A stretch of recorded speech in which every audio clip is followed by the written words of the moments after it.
Brothers, death is a topic जिस पे बहुत से लोग एक तो बात करना अवॉइड करते हैं और बहुत से लोग जो है ना उसको सुनना पसंद नहीं करते हैं.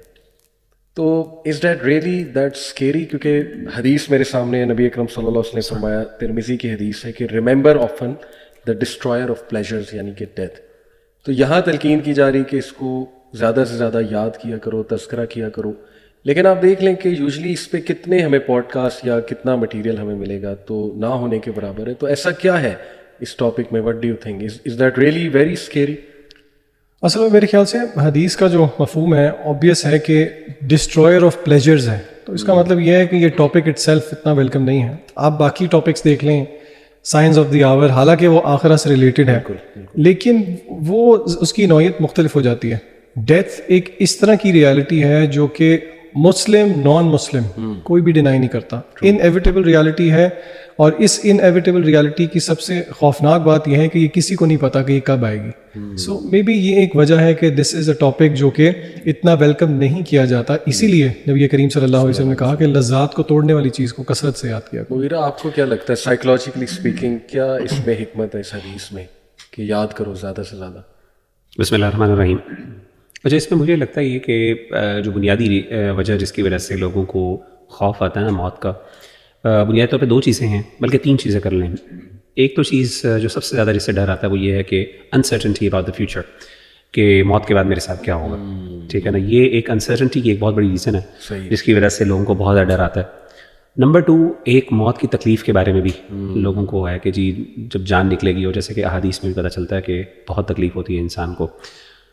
और तीसरी चीज़ ये है कि अपने घर वालों को छोड़ना, ये भी एक बहुत बड़ा कंसर्न होता है, स्पेशली जब आपके बहुत ज़्यादा अच्छे सोशल रिलेशंस हों, आपकी फैमिली के साथ आपके टाइज बहुत स्ट्रॉन्ग हों, मोहब्बत हो आपको अपनी फैमिली से, बच्चे हों आपके और माँ बाप हों, और ख़ास तौर पे ऐसे बच्चे जो अभी ऐसी उम्र में हैं जो अभी दूसरों पे ये ऐसे बच्चे जो आप पे डिपेंडेंट है फॉर एग्जांपल. तो मैं समझता हूँ कि ये तीन बड़ी वजह हैं जिसकी वजह से इंसान को मौत जो है ना वो बुरी लगती है.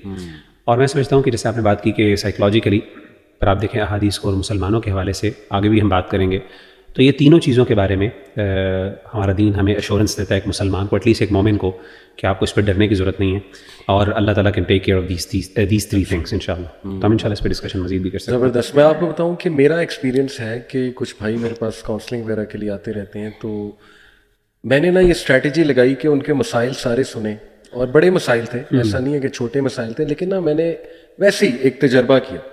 मैंने उनका, यार कीपिंग दीज इश्यूज असाइड, अभी अगर आप मर जाते हैं तो क्या इससे बड़ा कोई आपकी ज़िंदगी में हादसा या इससे बड़ा कोई अलमिया हो सकता है? तो एकदम ना मेरा चेहरा देखने लग गए कि जैसे मैंने कोई बहुत ही आउट ऑफ द बॉक्स बात कर दी. मैंने कहा नहीं, सोचे तो सही. तो एक तो ये टेक्निक मैं भी लगाता हूँ जब मैं अपनी ज़िंदगी के, हर एक की ज़िंदगी में इश्यूज होते हैं, मसाइल को देखता हूँ, प्रॉब्लम्स को देखता हूँ, तो बंदा डिप्रेस हो जाता है, ज़रा शैतान भी हावी होने की कोशिश करता है कि जी इसको ज़्यादा डिप्रेस किया जाए. लेकिन उस मोमेंट पे मैं क्या करता हूँ कि मैं ये सोचता हूँ कि यार keeping everything aside, what if I die right, यकीन करें वो प्रॉब्लम्स इतने से बन जाते कि यार ये तो कुछ भी नहीं है असल में. तो मेरा ख्याल साइकोलॉजिकली स्पीकिंग इसका ना बड़ा इम्पैक्ट है कि आप डेथ को जब सोचने लग जाएं, सामने ले आएँ, सोचें अल्लाह से मुलाकात होनी है, क्या प्रेजेंट करूँगा, सवाल होगा मुझसे वगैरह वगैरह, तो एवरीथिंग जो है ना वो मेरे ख्याल से साइड पे हो जाता है. तो आपने माशाल्लाह बात की कि अनसर्टेनिटी, कि मेरे साथ क्या होगा, और ये वाकई बहुत एक डर होता है इंसान को. So what are some of the things जो हम कर सकते हैं कि we are little bit sure इंशाल्लाह कि हमारा एक गुड एंड हो, because having a good end is very important.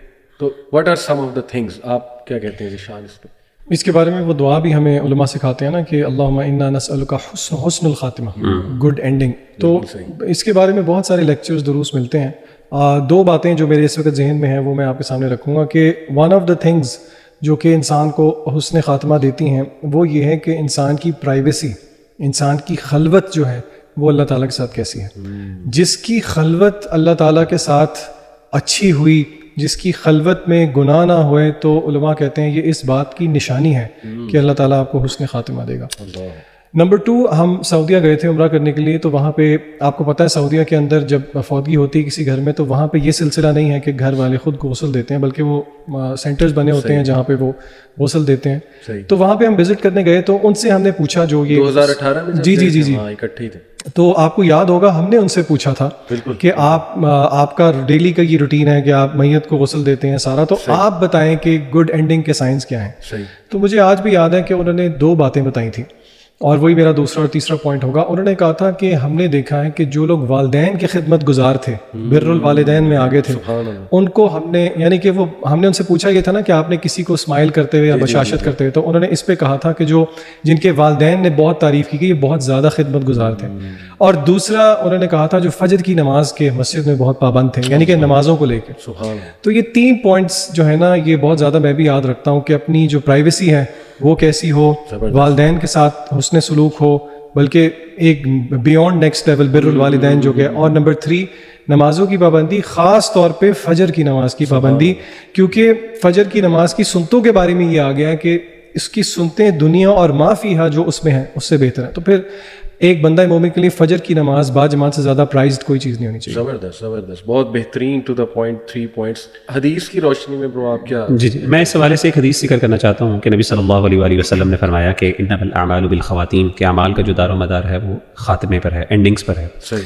اور اللہ کے رسول صلی اللہ علیہ وسلم نے بھی فرمایا کہ من یرید اللہ بہ خیرا، اللہ تعالیٰ جس سے خیر کا ارادہ کرتے ہیں تو اللہ تعالیٰ اس کو استعمال کرتے ہیں. تو صحابہ نے پوچھا اللہ کے رسول استعمال کا مطلب کیا؟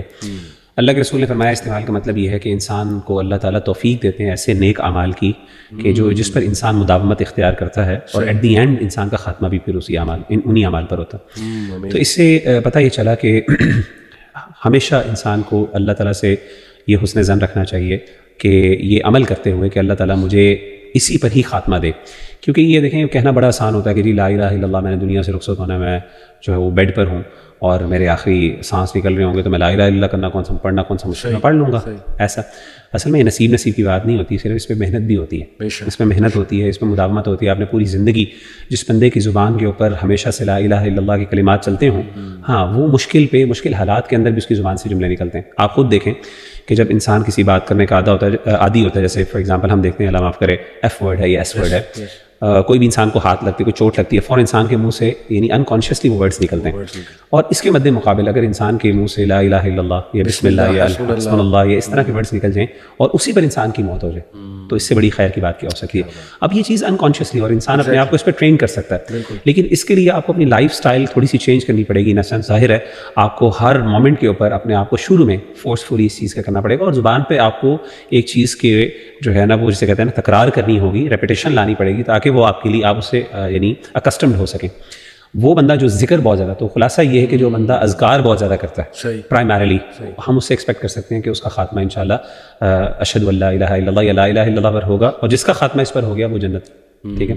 تو ایک تو یہ چیز میں دوسری چیز میں یہ علی بھائی کہوں گا کہ ایک چیز علماء بہت ذکر کرتے ہیں، وہ یہ کہتے ہیں کہ اللہ کے بارے میں حسن ظن ضرور رکھنا چاہیے. اصل میں جب انسان تکلیف پر ہوتا ہے نا، ایٹ دی اینڈ اکثر کوئی بیماری ہوتی ہے، کوئی پریشانی ہوتی ہے، مثلا اللہ معاف کرے کوئی کینسر ہو گیا، کوئی ایسی مسئلے ہو گئے، تو اس وقت شیطان جو ہے وہ بہت زیادہ فائدہ اٹھاتا ہے. آپ دیکھیں کہ برسیسا کا جو واقعہ ہے فار ایگزامپل، اس کے اندر بھی دیکھیں ایٹ دی اینڈ شیطان نے بڑا فائدہ اٹھایا، اس کو ہوپلیس اللہ سے نا امید کر دیا. اسی طریقے سے اللہ معاف کرے جو لوگ بیچارے کینسر سے لڑ رہے ہوتے ہیں، وہ تکلیف جو کیمو کی تکلیف ہوتی ہے اور بھی بہت سی چیزوں کی تکلیف ہوتی ہے، تو ایک وقت آتا ہے کہ وہ اللہ تعالیٰ سے بدظن ہو جاتے ہیں. اسی طریقے سے جو اولڈ ہومز میں ہوتے ہیں، تو ایسے موقعوں پر علماء کہتے ہیں کہ آخری دنوں میں جب انسان دنیا سے رخصت ہو رہا اس وقت اللہ کی رحمت پر امید اور اللہ پر ایمان اور تقویٰ جو ہوتا ہے نا، یہ انسان کو بہت بڑی کامیابی عطا کرتا ہے. لیکن یہ بڑا مشکل ہوتا ہے اس وقت پہ، ظاہر انسان بڑا ڈیموٹیویٹڈ ہوتا ہے، پین ہوتا ہے، انسان پتہ نہیں کتنی دعائیں کرتا ہے اللہ کے سامنے کہ اللہ مجھے اس تکلیف سے نجات دے دے، لیکن حقیقت میں اس کی موت اس میں لکھی ہوتی ہے، اور موت تو انسان کے اختیار میں نہیں، موت اللہ نے جو فیصلہ کیا ہوا ہے وہ آگے پیچھے نہیں ہو سکتی. تو حسن ظن علماء کہتے ہیں ون آف دی اسباب، ون آف دی کازز کے جس کے تھرو آپ انشاءاللہ حسن خاتمہ کر سکتے ہیں. وہ کہتے ہیں اللہ پر حسن ظن رکھیں، اور اس بارے میں حدیث بھی ہے انا عند ظن عبدی بھی، میں اپنے بندے کے ظن کے معاملہ کے مطابق اسے ڈیل کرتا ہوں. تو اچھا حسن ظن کرے گا تو اللہ اس سے اچھا معاملہ